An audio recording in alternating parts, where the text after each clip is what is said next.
Okay, hello guys. Nandito na po tayo sa ating vlog regarding sa ating geometry series. Parte po sa exploring regular and irregular polygons. Okay, so adi po kita yan na sa activity maaduhin mo po kita sin polygon na with 5 sides, 6 sides, 8 sides, and 10 sides. Okay, so amo po yun nato na himo niya na. Ang gagamito nato na material sa paghimo, we have this pencil, compass, protractor, kag ruler. So ito po yung apat na materials na gagamitin natin. Okay, so to start, let's go. So dito tayo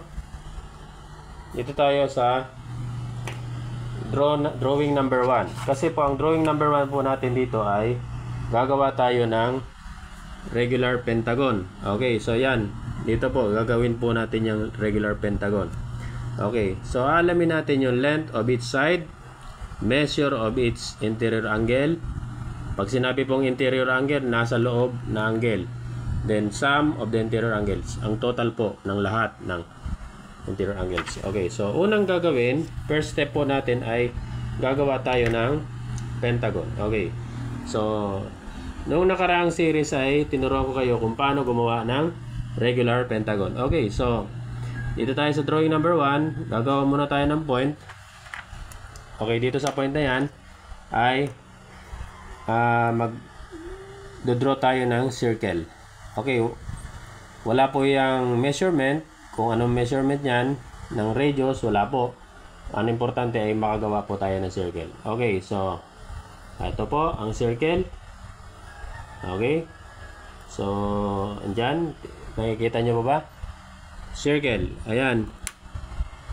So circle na yan ay nakikita natin na yan ay bilog.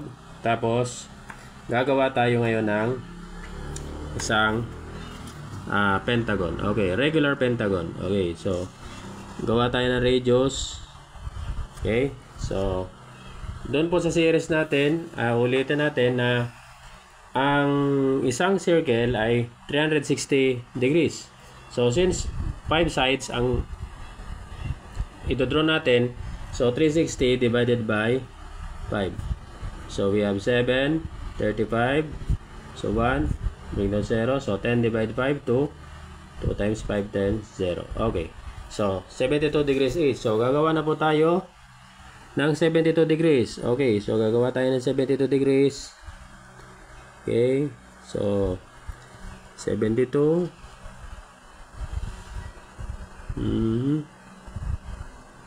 Okay, 72. Yan po ang 72. 72 degrees. Tapos 144. Kasi dadagdagan po natin yan. 144. Okay, so nandito yan. So, dito ulit. So, we have this one. So, 0. Nandito yung 0. So, 72 degrees. So, nandito po 72, 71, 72. So, ito na yung 72. Tapos 144. So, nandito yung 144. Okay, hawakan natin na maayos. So, 144. Yan. So, guguhit na po tayo ng line. Simula dito. Okay, so gamit ng ruler para maganda yung result. Okay, so gamit ng ruler. So, ito po yon. Okay, so yan. Tapos dito, ganyan lang ang paggawa.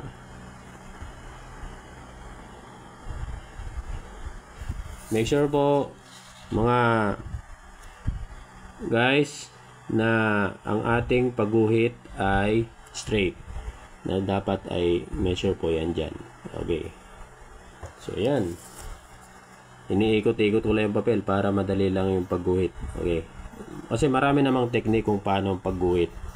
Okay, so lalo na kung magiging engineer kayo. So yan, so makikita natin na yan ay regular pentagon. Okay. So, connect na natin ang line. Connect natin ang line. So, 1,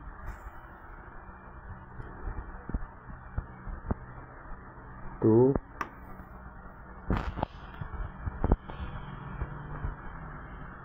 3,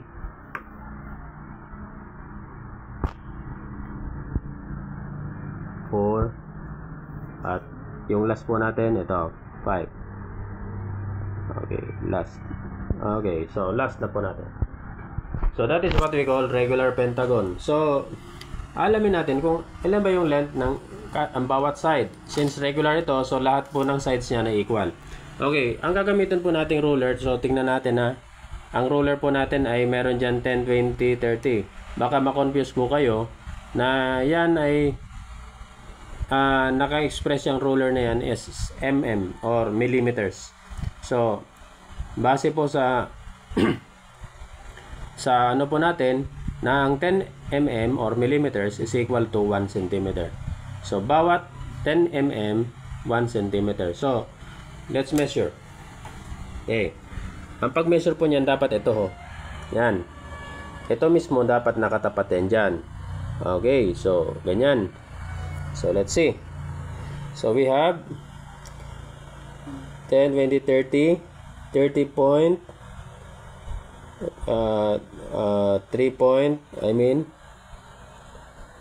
3.3. Okay, 3.3 cm.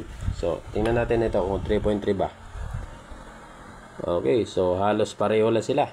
3.3 cm. So, dito po sa ating activity, balikan po natin ito sa activity natin na since naka-drawing na to tayo ng regular pentagon.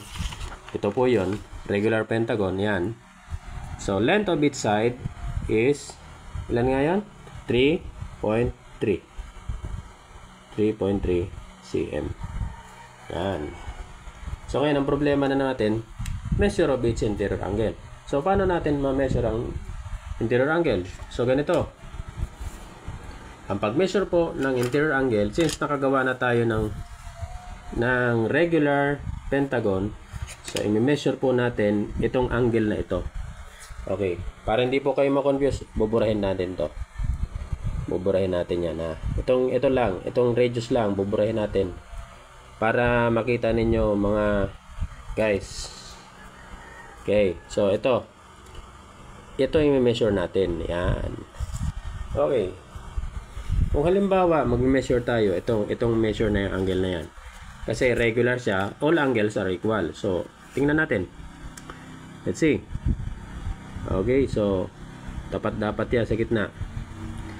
Okay, so tapat. Okay, so hindi makita, di ba? So kung para makita mo yung guhit na makapunta dito, so ang gagawin mo, i-extend mo yung line. Yan, extend mo yung line. Para at least makita mo kung ano yung measure niya. Yun. Para makita mo kung ano yung measure niya. So, para makita mo yung measure niya, so gagawin natin, tatapat natin yung protractor. Okay, so nasa gitna na yan. And then, titingin na tayo dito. Okay. So, yan. Tingnan tayo dyan, ano? Okay, so, okay. So, ayusin natin yung pag-measure kasi medyo na to. Okay. So, paano ngayon titingin sa protractor? Since nandito pa yung side natin, tapos ito yung side niya, no? Dito natin babasahin. Okay. Simula dito, 0, 10, 20, 30, 40, 50, 60, 70, 80, 90, 100. Okay. So, kita po natin, 100 yan. So, 105, 106, 107, 108. So, ilan nga po ito? So, this is 108 degrees. So, ibig sabihin, ang measure po ng bawat interior angle niya is 108 degrees. Okay. So, now, since meron na po tayong measure ng each interior angle. Okay. So, measure po ng bawat interior angle ay 108 degrees. So ngayon, ang tanong, ano ba yung sum ng interior angles ng isang regular pentagon? Okay. Ilan po ba ang sides ng pentagon?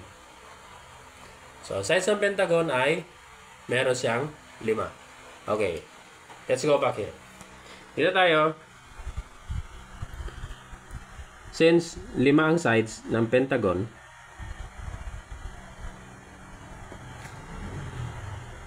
so ang interior angles niya 5 rin. Kaya 5 times 108 degrees. Okay, so ilan kaya? 108 dito times 5. We have 40. Very 4. 5 times 0, 0 times plus 4, 4. So we have 5.